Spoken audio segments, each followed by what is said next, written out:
CMMS Radio talks about all things CMMS, computerized maintenance management software, focused on maintenance management. It's the people, the process, and the culture that make your CMMS journey a success. Welcome back to CMMS Radio. We're going to ratchet it up a little bit today. I got two real deal pros, heavy hitters. That's what I bring to CMMS Radio. It's an honor for me because when I mess around with people with high integrity that actually care about the outcomes, I know any of you that hook up with these people are going to get taken care of. It's not about selling stuff. It's about finding and solving problems. It's about understanding, and that shit matters. There was a recent, what we're going to call a field trip between Bryan Bieschke, he's over at Uptime Solutions, and George Williams, Reliability X, real deal like no other. These two guys, they went on a field trip like a couple of schoolgirls out to an actual location. They did the work. They did the facility walk, the grounds walk, all this stuff, and they found something really, really cool. Let me pull something up so I'm not guessing. George writes, had a great morning with Bryan Bieschke, helping a client understand their operation and maintenance needs, and they came across their CMMS from 1927, which, ironically enough, is a better set of records than they have today. Let's talk about it, guys. I want you to go first, George. Tell me about that 1927 CMMS, what it was, why it matters. Wow, that's a long story, but we'll get into it a little bit. The gist of it was this is a we'll say a mining facility that is covered by the Code of Federal Regulations to keep records. And they were in violation of certain aspects of that code and were actually shut down temporarily until they get back up to snuff. And so one of the challenges we had was, well, how do we get them back into compliance as fast as possible? And one of the methods to do that was to recertify some things, but we needed to know what the original specifications were. So we spent most of the day trying to develop a plan to do that for them. And lo and behold, towards the end of the day, they say, hey, let's come take a look at this abandoned area that you're not really allowed into because the building is literally condemned. And so we had to put on some hard hats because the whole roof is caving in and it just paper everywhere. So we said, well, let's grab as much of this as we can. We'll take it outside where it's safe and see if we can't find something useful in it. And that's when we started coming across actually incredibly detailed maintenance records of every single day.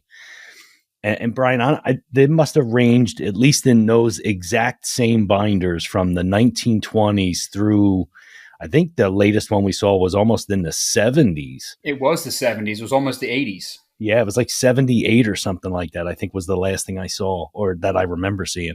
And it was the same exact binder every single day. Here's my inspection results. Here's what I did. Incredibly detailed records. Yes. I've got a question. And I wish I could have stolen that. I wanted to steal that so bad and bring it home. We got a picture that I'll put up in the episode if I'm allowed to, George. Yeah. All right. Bryan, question for you. What kind of, because George is talking about how incredibly detailed they were. And I'm assuming it's not like people were writing a novel, but they were putting meaningful information in manageable, consumable line items. Can you give any examples of what you read that you were like, damn, dude, they were getting after it. They're putting some good stuff in here? Yes. So people get caught up with this, like you need all this data, all this stuff, right?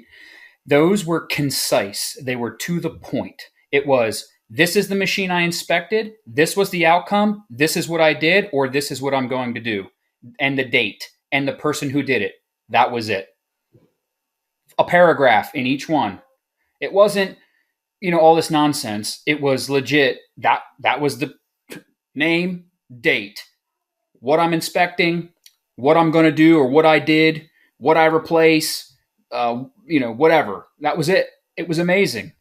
And I'm glad George called me because, he knows that I'm a junkie for old rusty shit. You called me on a Monday. I was up in Delaware working on an excavator, and we chatted for a little bit, and I was there. I met him that Friday, and it was really fun for me. I love it, man. And George, working with George allowed me to shake off some cobwebs I had from my mining and port days when all I dealt with was cranes and cables and load capacities and all the intricacies of that. And, the after action, meeting that George and I had after that, I mean, we sat there for over an hour just going through load calcs and specs and cable specifications. Like, it's just so much fun, and I love that stuff. But I'm derailing. But yes, the CMMS 1927 binder was awesome, to the point. That's literally all you need, and it was clearly effective for them because it spanned almost 80 or 60 something years after the fact. Yeah. So George, when we talk about that, and you saw the detail that Bryan just described, like for me, I'm envisioning, that's really what we want to do when we actually leverage platforms, because maybe we get to a point where we don't have enough time. It's going to be too much of a time suck to go through the manual data, even though it's really valuable and it's exactly what you need. I'm thinking that level of detail, not going too far, but not done. It's all fine. I hit this button and it's reset, but some detail. Isn't that the way we should be using platforms today, whether it's Excel or some other smaller or bigger system? I mean, it would have been fantastic if they had said, "Oh yeah, we got the CMMS system. All the specs are right in here. We've got our asset list, and here's all our inspections and what." But they wouldn't have had to call us if they had that. They wouldn't have been out of compliance. So, do I want the client to be in compliance and never need to call us? Absolutely. I would have loved that for them, because it's a much more costly affair for them to now have to figure this out.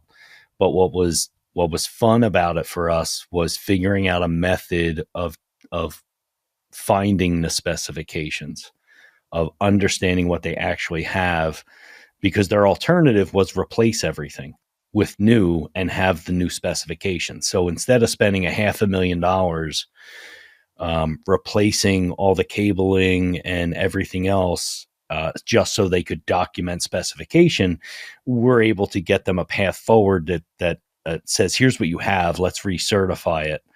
They had no idea what they even had. And so a combination of inspecting what we could physically inspect and what sat in those records help us piece together the reality. So then once you had this meeting, you, Bryan, some of those folks, have there been next steps established, or are you not really able to talk about that in public? Hey, well, it's such a small client. They didn't ask for an NDA.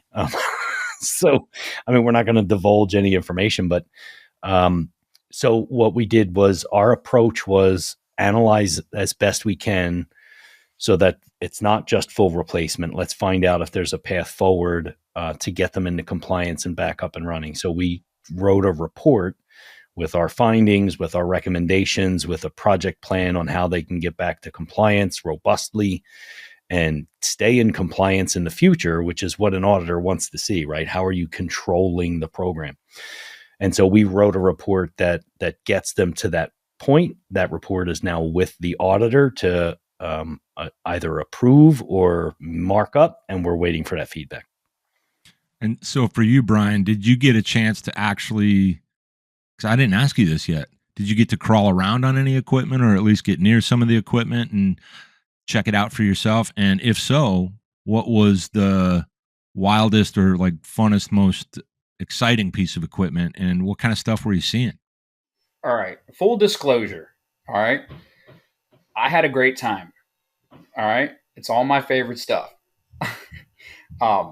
I want to say one thing about this the site assessment here, and I think it's valuable because it's a missing component in a lot of site assessments, regardless of if it's a 150-year-old mine or a brand new state-of-the-art facility.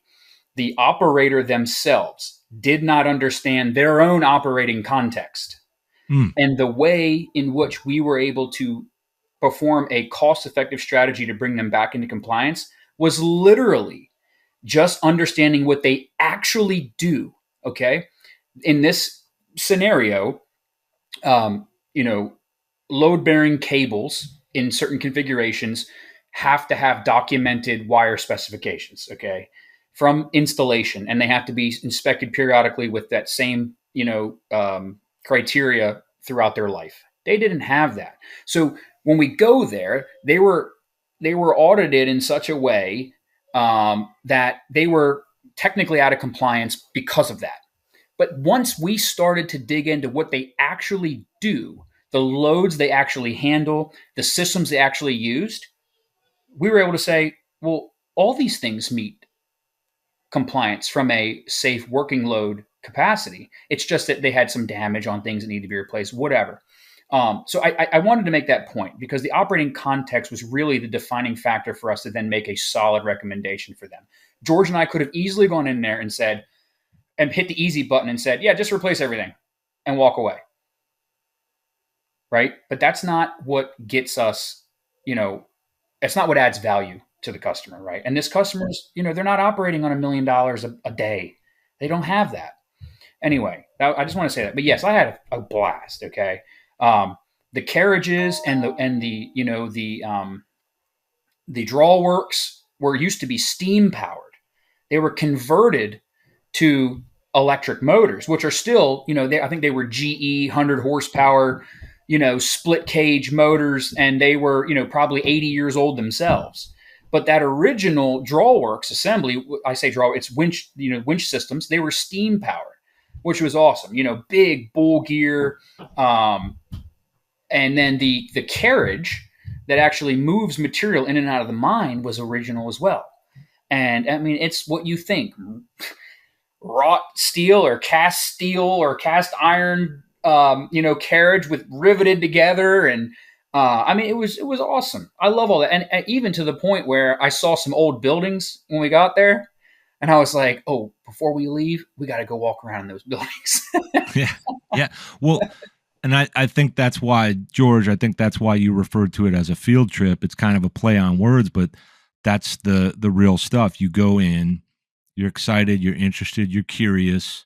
And what Bryan said, I'm reminded of all the conversations we've all had together, especially when we're not recording, about that easy button where somebody comes in and they're like, yeah, we can help you with replacing that. And we have a source for that. And we can get this equipment and we'll help you commission it all and set it up and do all that. As opposed to someone saying, wait a minute, let's see what you really have. Let's not just go by the fact that there was an auditor that said, whoa, you're out of compliance. Let's dig a little bit deeper. We've got the mind and the eyes that can do that for you, especially if you don't know. I mean, how often is this happening? Like as far as your experiences go, you can't predict it for the whole world, but I mean, this, George, we've talked about it. Like, how often is that? I don't know if I want to say charlatan's game, but the people coming in to help, they only know what they know, and they just skip that understanding part. Well, when companies like ours go in, it's every time. I can't speak for other companies. I can tell you this. If we had gone in there and it was $1 million a day operation, we would have said, replace everything. It's a faster turnaround time and you're making a profit. You have to understand the business context of the scenario they find themselves in. It's not just, it'd be cheaper, so we'll drag this out and make a report. They're gonna get sunk as a business if they go down the route of replace everything. And this drags out for 3 months. They needed a viable option that keeps them in business while simultaneously brings them into compliance. And so that's the solution we're seeking. So it is our responsibility as a service provider to add the best value, not use cookie cutter approaches and canned approaches to a problem. We want to understand the business operating context and what makes sense for that business. And again, if they were $1 million a day mine, we would have said, well, hurry up, replace your cables. Get whatever you can that happens to be in stock that suffices the specifications and let's run. But that's not the place they find themselves in. So very specifically, they contacted us for that reason. They contacted us specifically to see if we can find a balance that gets them where they need to be, but doesn't take out their business. Well, this whole story, and I know we can't go too far in depth. We're looking to nail about 20 minutes or so today, but I think this folds well into some of the things that are kind of around the corner as we head towards October. We're going to see, all three of us are going to see one another at SMRP. Got cool stuff going on there. I'm assuming this kind of shapes and adds to the color of the stories, the context of the stories about what you can really do, understanding people. We've also got this thing coming up in October that you guys are both part of called Stop the Madness, along with Alex Bowen and the Digital Thinker team, where Digital Thinker, Uptime Solutions, Reliability X are going to be available for plant managers and the like to actually talk about these things without having to get sold a bunch of stuff. So we got cool stuff going on at SMRP, and then you guys are going to be carving up South Carolina on the 1st, 15th, and of October, and on the 12th of November. I want to kick it over to Bryan. You give us a little kind of insight on what you're doing at SMRP. I know we just talked about it, but it's important. And then a little bit about why Stop the Madness is such an important micro event. It's a very specific event. Yeah. So I love SMRP. I mean, the last one I was at, George and I hung out, and Ramesh, and I mean, everybody. It's a great time for our friends. And I really, really look forward to spending time with you guys and everybody. So I'll be there representing Uptime Solutions. I'll be at their booth. I'll be wandering around doing everything right. Matt Knuth will be there with me. Amissa Giddens will be there with me. And we're just going to talk about reality at SMRP. I'm going to try to sit in on George's talks and Andy Gager's talks. And I mean, Ramesh, anybody I can look, it's a learning journey. SMRP it provides a learning journey. If you want to learn something, you can do it. You just got to go and experience it and really, want to drive it and soak it up. So the Stop the Madness in South Carolina is Digital Thinker Alex Bowen's brainchild of no selling, no bullshit. Bring your questions, bring your problems, bring the most important thing as a plant manager, maintenance manager, director, whatever that keeps you up at night, because we all have them. When I was a director of maintenance and reliability, there was things that I would think about that I'd be like, shit, I hope this doesn't happen, or man, did I do this right? Right? So bring those questions and we will answer them. And if we can't answer them, we're going to put our heads together and we're going to try to give you the best answer that we can. And if all of us can't answer it, it's probably some wild stuff, but we'll find somebody who can answer. So if you come down there and you're like, I got a 14 million megawatt electric motor that's got some weird synchro vibration, whatever, we're going to go, stop talking to us, call Howard Penrose. Okay. That's right. That's right. But I think the best thing about it is you're getting a group of experienced professionals who just genuinely want to solve your problems. It's so simple. Like, it's just stupid simple. And we're not going to. It's free. It's free. You can't ask for anything better, right? George, if you want to pay for George for an hour, it's like $1 billion, right? I'm like $500,000 for an hour. Alex Bowen's probably $250,000, right? They're just come. If you're in South Carolina and any of those dates, bring the heat. We want it. We want to be stumped. We want to sit down. We want to bang our heads against each other. We want to figure out the problems, because your problems are the same as everybody else's. That's that's the reality of our craft and our trade. That's right. Let's jump into the mutual suck together and let's solve some problems, and let's not sell stuff. George, what do you got to say about both SMRP and this cool, awesome, new Stop the Madness? I'm going to call it a tour. I don't know what else to call it right now. I'll make something up later. Well, I'll go through a couple of things. So next week, I'm at the University of Wisconsin teaching maintenance planning and scheduling and root cause failure analysis. Week after that, I'm doing the keynote address at the RPM Symposium, which is a HECO event in Detroit. Then we've got SMRP coming up. At SMRP, Ramesh and I will be doing a full day workshop where you'll use our maintenance and reliability best practices framework to do your own internal assessment and develop a strategy all in the same day. And then, of course, Stop the Madness. I'm really looking forward to, mostly because I think Bryan just said it best. I mean, we just have a passion for solving problems, and I'm curious because I want to hear about them all, because it actually helps us serve other customers. So one of the reasons we teach is so I can hear what people have to say, what they're struggling with, so we can develop great solutions for them, but also because I'm just a nerd and curious and I want to help solve problems. So this is a perfect event for that. This is, like Bryan said, if one of us can't fully answer it, we're going to point you in the right direction, or we're going to put our heads together and we're going to help develop a solution for you. Albeit, you've got a finite amount of time, about 10 minutes. So you're going to get the quick off the top of the head solution. But at the same time, if we think we want more details, we can always say, hey, look, here's what I think, but I think I want to understand it better. And you can always email us afterwards and set up a call. We get questions all the time from clients and non-clients. I had one yesterday on MRO, and I sat down and wrote an email to the person answering every single one of their questions. It doesn't cost anything to ask us questions because we're passionate about giving back to the community. So even if it's not a direct answer at the time, we'll make sure we get back to you for sure. Yeah, this is all just awesome. It's special to me because I'm always chasing down this elusive win-win. I want to really always kind of stand my ground, whatever the hell you want to call it. So at SMRP, I just had a meeting earlier. So we're full steam ahead. I am hosting CMMS Radio Presents Friends of Nano. That's with Nano Precise. I'm going to have a bunch of different sponsors coming in.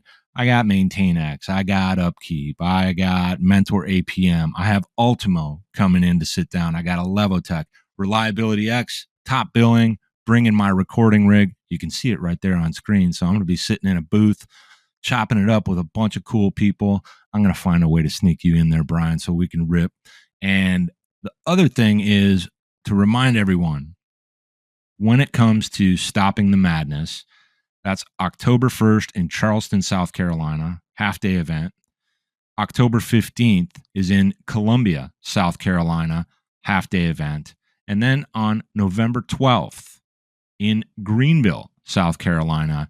And go, bring your questions. It doesn't even matter what it has to do with. These guys are all going to take a shot at it and try to actually help you without selling you any junk, without trying to convert a deal, none of that stuff. It's about helping. We all have a responsibility to hold up this industry, to make this industry better at every turn. And yeah, money aside, that's what it's really all about.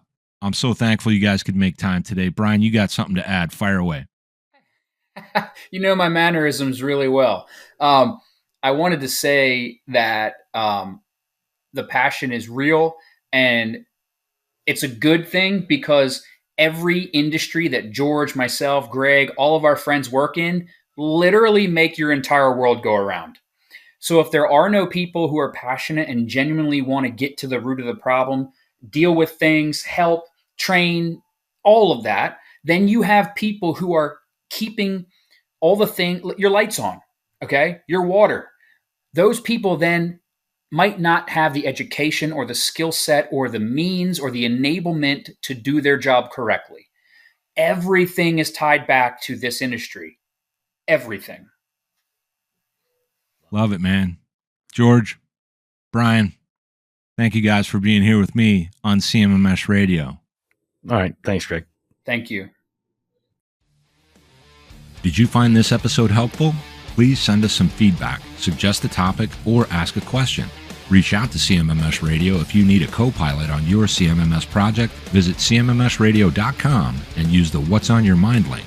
Thank you for tuning in to CMMS Radio, your resource for all things CMMS, from selection to implementation, to help you make better choices, learn from industry experts, and have a successful CMMS journey.